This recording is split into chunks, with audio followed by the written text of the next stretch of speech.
Baik, terima kasih hadir bersama saya Kadis Pendidikan Kota Ternate, Bapak Muiz Jumanil yang hadir di pertemuan hari ini. Kita hanya sedikit memberikan tanggapan dan pandangan dari Kadis Kota Ternate terkait dengan rencana dialog besok malam Pak Kadis. Jadi ada tema yang kami angkat itu adalah menata pendidikan Kota Ternate menuju Indonesia, menuju Ternate cerdas. Saya sedikit minta tanggapan Pak Kadis, seperti apa potret pendidikan Kota Ternate? Baik, terima kasih. Pendidikan Kota Ternate, Dinas Pendidikan membawahi beberapa sekolah dari Satuan Pendidikan PAUD, SD maupun SMP. Dari Satuan PAUD dari negeri sampai swasta kurang lebih hampir 90 lebih. SD itu ada 103, SMP itu kurang lebih ada 36 dari swasta. Potret pendidikan untuk Kota Ternate, memang kita melihat bahwa perkembangan pendidikan di Kota Ternate ini cukup pesat dengan kemajuan-kemajuan menyangkut dengan penggunaan IT dan hal yang lain dalam teknologi yang terbaru. Untuk potret Kota Ternate, memang kita yang harus memberikan adalah potret menyangkut dengan rapot pendidikan. Yang IPM-nya yang kita harus melihat harus ada peningkatan. Maka dari itu mungkin yang perlu ditingkatkan sekarang ini bagaimana kualitas seorang guru yang harus ditingkatkan. Dalam hal ini mungkin ada kegiatan-kegiatan pelatihan maupun kompetensi-kompetensi guru itu yang harus ditingkatkan. Itu bisa berdampak kepada siswa nanti. Karena ketika seorang guru tidak ada profesionalisme yang tadi, maka berdampak pada siswa. Itu yang harus kita akan coba bagaimana membentuk seorang guru itu menjadi seorang guru yang profesional dengan punya skill dan kemampuan yang bisa untuk membangun sekolah. Apalagi sekarang ini kita melihat bahwa perkembangan dengan kurikulum sekarang yang kurikulum merdeka yang sudah diterapkan yang sudah hampir 2 tahun ini memang harus kita betul-betul bekerja keras untuk menyangkut dengan seorang guru untuk bagaimana menerapkan kurikulum merdeka di siswa. Selanjutnya yang untuk membantu dalam hal ini adalah guru-guru, termasuk dengan guru-guru penggerak. Guru-guru penggerak kita ini kemarin itu kan sudah mulai. Ada berapa banyak tuh guru penggerak dan sekolah penggerak? Guru penggerak ini sudah di angkatan ke-10 kali ini, lokakarya itu 10, yang ke-10. Itu kurang lebih mereka ada kurang lebih 32. Berapa sekolah penggerak yang ada di Kota Ternate? Nah, sekolah penggerak itu saya lupa, tapi kemungkinan kalau guru penggerak sekitar itu. Koordinasi dengan terkait nanti akan dipaparkan nanti oleh sekretaris nanti yang sekolah penggerak.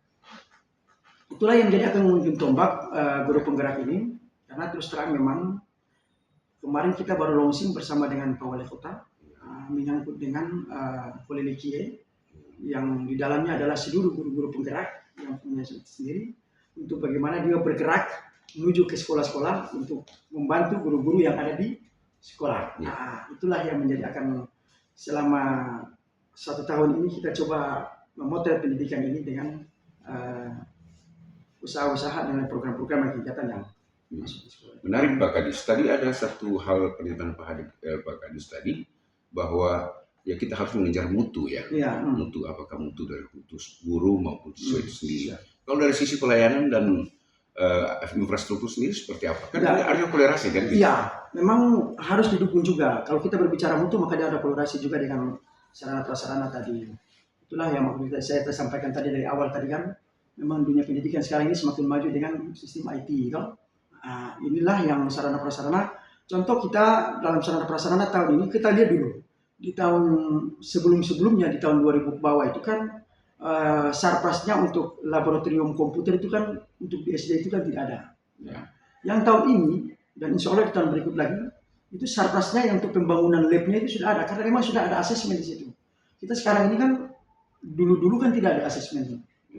Sekarang ini SD itu sama SMP itu sudah asesmen dan insya Allah dilaksanakan asesmen secara serentak seluruh Indonesia ini mungkin di bulan Oktober sampai November ini mungkin. Maksimal tidak dukungan anggaran untuk APBD sendiri. Nah, itu kalau saya belum bicara ke situ. Yang saya maksudkan di sini adalah fasilitas itu tadi, bantuan DAK itu kan sudah memberikan sarana bangunan gedung beberapa sekolah yang dia supaya mereka tadi fasilitas-fasilitas yang sudah dikasih rembuk itu, yang laptop dan segala macam di sekolah itu bisa dipergunakan, tidak perlu harus dicari di sekolah yang lain. Sudah ada. Contoh ada di SD umpama SD 26 yang baru dibangun, labnya mudah-mudahan dengan dibangun lab penggunanya dilaksanakan di situ. Nah sekarang kita berbicara menyangkut dengan dukungan APBD. Kalau kita berbicara APBD memang kita harus realita dalam hal ini. Ya. Sempat kan Pak Kadis menghadiri pembahasan UAPPS ya, kan, dari 2025 kan kemarin 2024 kan kita sudah jalan ini dengan anggaran APBD itu 267 miliar. Maksimal tidak itu? Ya kalau saya berbicara maksimal dan tidak maksimal kan kita mesti bicara menyangkut dengan undang-undang kan? Iya, kan ini kan sudah 20%. Ya, 20%. Tapi kita berusaha semaksimal mungkin. Apa yang diberikan oleh pemerintah kita berusaha mungkin. Tapi dalam hal ini saya menegaskan bahwa di 2025 itu bahwa program dan kegiatan itu kita lebih mengarah, mudah-mudahan lebih mengarah kepada menyangkut dengan kapasitas dan peningkatan mutu guru supaya dia berdampak ke siswa tadi. Itu yang harus kita tegaskan sehingga di 2025 di KUAPPS kita ini lebih banyak kegiatan yang mengarah ke kegiatan pelatihan dengan satu hal lagi Pak Kadis, bagaimana dengan perlakuan terhadap sekolah swasta SD dan SMP sendiri? Kalau swasta, terus terang kan dukungan pemerintah ke swasta juga kan ada, tetap jalan tuh kan. Swasta tidak berdiri sendiri malahan. Ada APBD di dalam situ yang itu dalam bentuk bosda. Ada bantuan di situ. Terus ada bantuan-bantuan yang saya lihat dalam potret ketika saya masuk di Dinas Pendidikan kembali, bahwa bantuan-bantuan dana DAK itu lebih banyak ke sekolah swasta. Dan tahun ini 2024 juga swasta juga jalan. 2025 juga kemungkinan ada swasta yang jadi keberpihakan pemerintah terhadap swasta cukup banyak. Tapi kok masih ada juga pungutan-pungutan. Nah itu yang kita berbicara sama buku dan sebagainya. Ini kan sesuatu yang bagaimana ya? Sebetulnya ini kan tergantung. Pemerintah. Kita harus memang ada ketegasan dari Dinas Pendidikan dan memang kita sudah jalan sekarang. Selalu saya ingatkan di setiap rapat-rapat bahwa tidak ada lagi yang namanya pungutan atau pungutan liar pungli ini di sekolah-sekolah dalam hal ini. Kenapa tidak barang itu tidak bisa harus ini saya larang? Karena sekolah itu sudah diberikan anggaran untuk yang tadi dari pemerintah pusat maupun APBD. Nah, itu di situ menyangkut dengan buku sudah ada bos di dalam situ. Pembelian buku. Bosnya juga ada di situ untuk menyangkut dengan ekstrakurikuler, sudah ada di situ. Apalagi yang harus kita minta pungli di situ. Tapi saya lihat sekolah masih juga memungut seragam, harus belinya di sekolah. Oh tidak. Atau seperti apa ini? Kalau yang berseragam yang dimaksud, kan itu kan setelah PPD online mau dilaksanakan, kita kan sosialisasi. Kita sosialisasi bersama dengan Ombudsman. Dilaksanakan di lantai 2. Kita mensosialisasikan bahwa yang namanya pungli dalam hal ini pembelian pakaian seragam itu tidak diperbolehkan untuk beli di sekolah. Dalam hal ini nasional. Pakaian nasional. Ya toh? Yang bisa dibeli itu adalah pakaian yang bukan nasional. Dalam hal ini kayak pakaian batik, olahraga. Itu mungkin sekolah bisa pengadaan. Tapi kalau selain dari itu tidak boleh. Karena itu sudah diatur dalam Permendikbud. Nah, kaitan dengan itu memang swasta. Kemarin ada pertanyaan begitu. Memang untuk mengintervensi swasta ini pemerintah memang ada sedikit tidak secara langsung untuk India, tapi dalam bantuan APBD dengan hal lain tetap langsung.